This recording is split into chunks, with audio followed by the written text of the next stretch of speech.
a good friend of mine at Christmas time, instead of ordering from Amazon, which might be cheaper, likes to patronize local shops. He said, I want to keep them in business.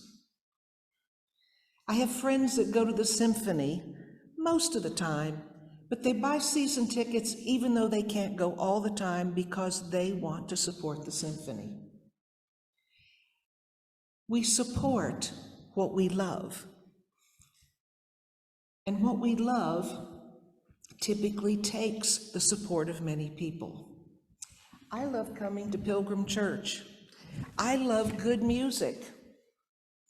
And we do have a musician's musician in Jim. I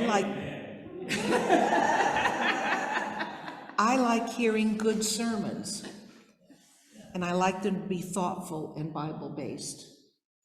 And I think we have that with all of our ministers, with Catherine and with the other people that speak here. There was a time before I started coming to Pilgrim that I was looking for a good church. I felt that the church I was attending had become a non-good fit for me. So I wanted something that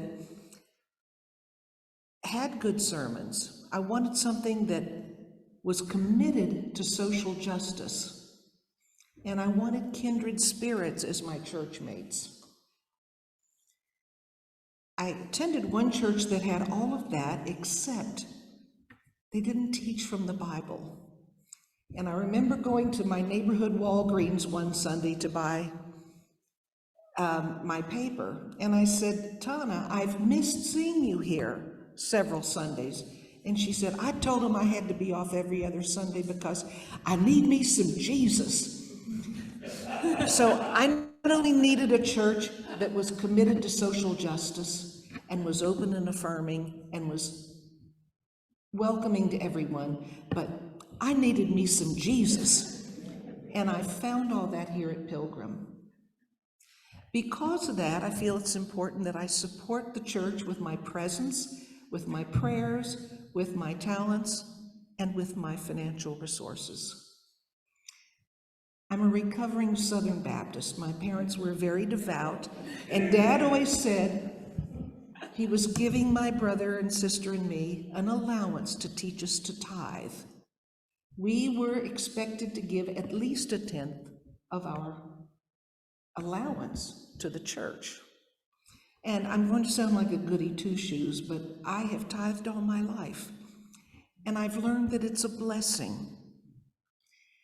Our church over the last few years has had trouble balancing its budget, and we have had to delve into the reserves of the church. If we continue to do that, we're going to last until about 2024. I'm not telling you you need to tithe, but I'm going to ask you, if you love the church, to pray about what God leads you to give. And let that be a blessing to you. Tithing may not be possible in your budget, but maybe you can give a little more than you've been giving. Remember, if it's worth having, it's worth supporting. So again, please consider prayerfully and ask God how much you can give. And if you can give a little more, do that and receive the blessing that comes from it. Amen.